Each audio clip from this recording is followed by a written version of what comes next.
This is the kind of certificate which will be generated through the app with the signature of Honorable PCC President and Mr. Khera.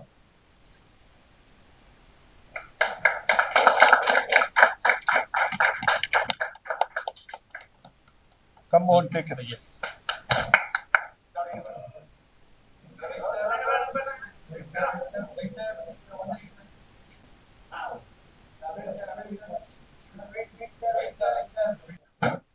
இன்று தமிழ்நாடு காங்கிரஸ் கமிட்டியின்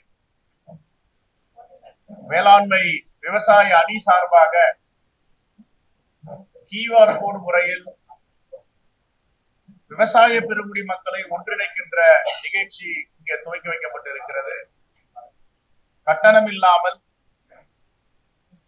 தமிழ்நாட்டில் உள்ள விவசாய பெருங்குடி மக்களை ஒன்றிணைத்து 500 வேளாண்மை பெருங்குடி மக்கள் ஒரு அணியாக கிராமந்தோறும் இதை உருவாக்கி அவர்களுக்கு உரிய உரிமைகளை பெற்றுத்தர வேண்டும். விவசாயிகள் தற்கொலை செய்து கொள்வதை தடுக்க வேண்டும், அவர்களுக்காக போராட வேண்டும் என்ற அடிப்படையில இன்று இந்த திட்டத்தை துவக்கி வைக்கப்பட்டிருக்கிறது. அகில இந்திய காங்கிரஸ் கமிட்டியின் தலைவர் திரு மல்லிகார்ஜுன கார்கே, எங்களுடைய இளம் தலைவர் இந்த தேசத்தின் எதிர்கட்சி தலைவர் ராகுல் காந்தி அவர்களுடைய வழிகாட்டுதலில இன்று துவக்க விழா தமிழ்நாட்டில் நடைபெற்றுக் கொண்டிருக்கிறது. இங்கே திரு அகிலேஷ் சுக்லா அவர்கள் விவசாய அணியின் முக்கிய தலைவர் இதை இங்கே சிறப்பித்துக் கொண்டிருக்கிறார். இன்று முதல் தமிழ்நாடு முழுவதும் இந்த திட்டத்தை எங்களுடைய தலைவர் பெருமக்கள் அமல்படுத்துவார்கள். ரைட், வேற எதனா இருக்கா?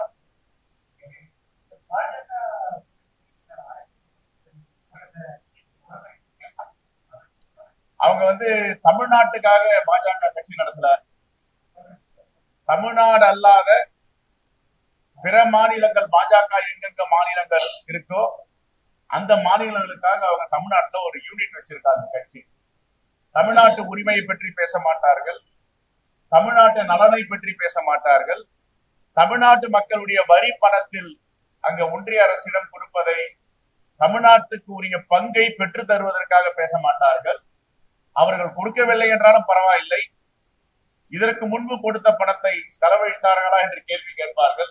ஆகவே என்னை பொறுத்தவரை பாஜக தமிழ்நாட்டில் இருப்பது தமிழ்நாட்டு மக்களுக்காக அல்ல, வட மாநிலங்களில எங்கெல்லாம் பாஜக ஆட்சி இருக்கிறதோ அவர்களுக்காக அவருடைய முகமாக இங்க ஒரு கட்சியை ஒரு யூனிட் வைத்துக் கொண்டிருக்கிறார்கள்.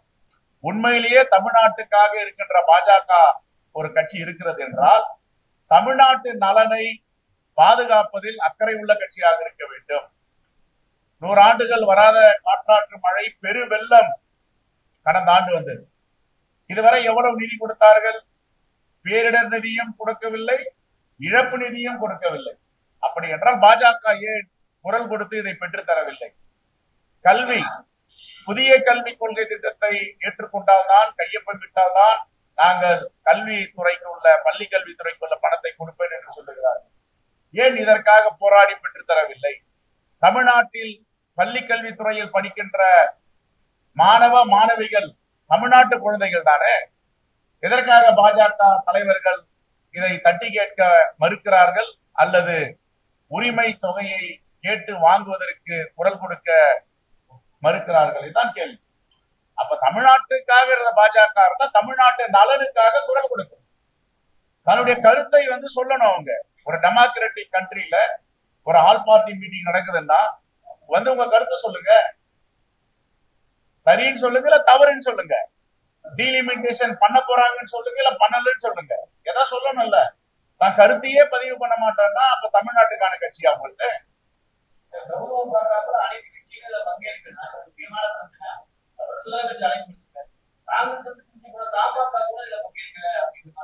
பாமக பாஜகவுடைய ஒரு அங்கமா தான் இருக்கிறது. அதனால அவங்க என்ன சொல்றாங்களோ அதுதான் கேட்பாங்க. அவங்க கூட்டணியில இருக்கிறவங்க எல்லாம் பாட்டாளி மக்கள் கட்சி வரான்றாங்க, இவங்க ஏன் வரமாட்டேன்றாங்க? அப்படின்னா தமிழ்நாட்டு மக்களுடைய நலனுக்காக அவங்க கட்சி நடத்தல. யாரோ ஒரு எஜமானர்கள் டெல்லியில உட்கார்ந்து இருக்காங்க, அவங்க சொல்றதை கேட்டு அவங்க செயல்பட்டு இருக்காங்க. தமிழ்நாட்டு மக்கள் இதையும் பார்த்துட்டு தான் இருக்காங்க. 2026 தேர்தலில அதற்கு உரிய பதிலை மக்கள் சொல்வார்.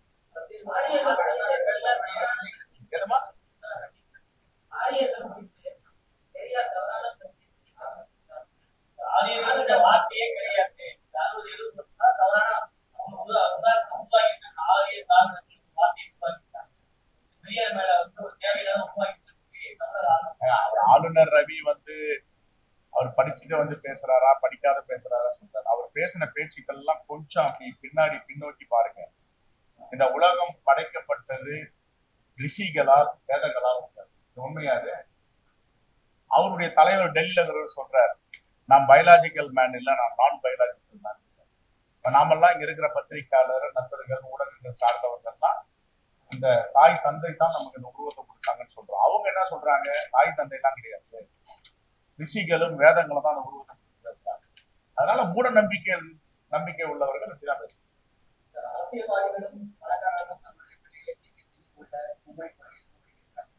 மும்மொழி கொள்கை இல்லைங்க, 4 மொழி கொள்கையிலயும் படிக்க வைக்கலாம். அவங்க விருப்பம். நான் என்ன சொல்றேன், அவர்களுடைய விருப்பம் எந்த மொழியெல்லாம் படிக்க வைக்கட்டும்.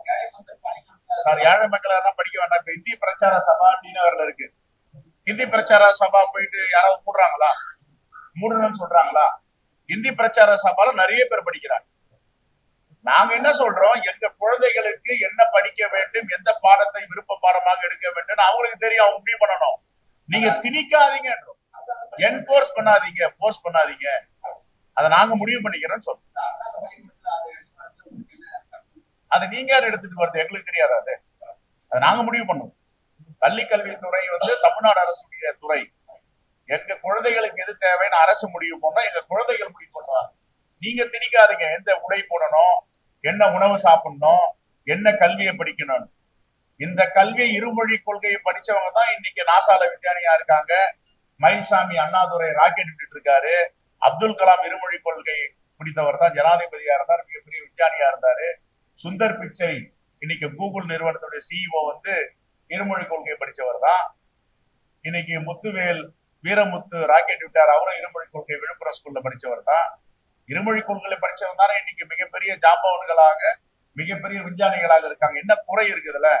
எங்களுக்கு 3வது மொழி வேண்டுமா 4வது மொழி வேண்டுமா என்பதை எங்கள் குழந்தைகள் தீர்மானிப்பார். நீங்க தீர்மானிக்காதீங்க டெல்லியில உட்காந்து.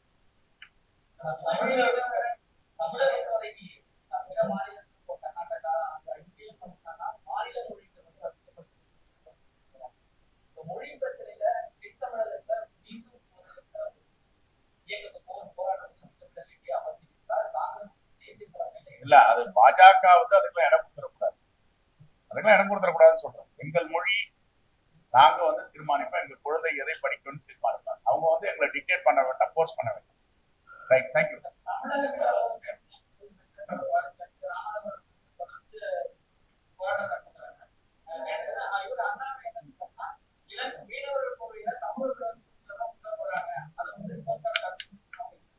அவர் வந்து அவருக்கு பார்வையில எல்லாமே அவர்களை தவிர பாஜக RSS தவிர எல்லாம் சமூக விரோதிகள் தான். எங்களை மாதிரியாலாம் நாங்கெல்லாம் சமூக விரோதிகள் தான். எங்களை பத்தி பேசுவாரு.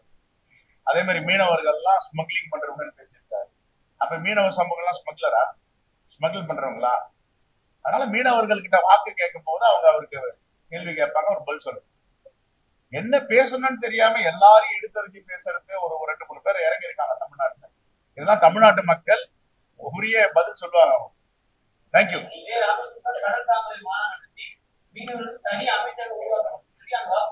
தனி அமைச்சகம் உருவாக்குறது மட்டும் இல்ல, மோடி அவர்கள் பிரதமர் ஆனால் ஒரு படகுகள் சேதப்படுத்தப்படாது, ஒரு வலைகள் கிழிக்கப்படாது, ஒரு தமிழ்நாட்டு மீனவரை கைது செய்யப்பட மாட்டார்கள். கோஸ்ட் கார்டு என்ற ஒன்றிய அரசின் கட்டுப்பாட்டில் இருக்கின்ற கப்பல் படையை நாங்கள் இன்டர்நேஷனல் பார்டர் அந்த வெளியுறவு அந்த பாதையில நிறுத்துவோம் அப்படின்னு சொன்னாங்க. இன்டர்நேஷனல் பார்டர்ல ஒருவரும் அத்துமீறி வர முடியாது, கைது படலம் இருக்காதுன்னாங்க. ஆனா இன்னைக்கு எத்தனை மீனவர்களை சுட்டுக் கொண்டிருக்கிறார்கள், படுகொலை செய்திருக்கிறார்கள், கைது செய்திருக்கிறார்கள், சிறைபிடித்திருக்கிறார்கள், இலங்கை நீதிமன்றத்துல தண்டனை வாங்கி கொடுத்திருக்கிறார்கள். மன்மோகன் சிங் ஆட்சியில இருக்கும் பொழுது வெளியுறவுத்துறை அதிகாரிகள் உடனே சென்று அவர்களை விடுவித்து அழைத்து வருவார்கள். இன்னைக்கு அதான் நடக்குதா 10 ஆண்டுகளா?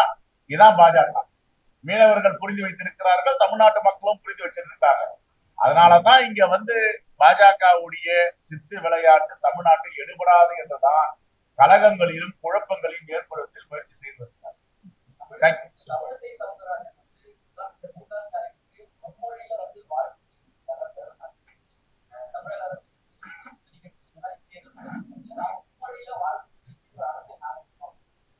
அதுக்கு முதலமைச்சர் பதில் சொல்லியிருக்காரு, எனக்கு தமிழ் தான் தெரியும், ஆங்கிலம் தெரியும், எந்த மொழி தெரியாது. இதெல்லாம் அநாகரிகத்துடைய உச்சம். நன்றி.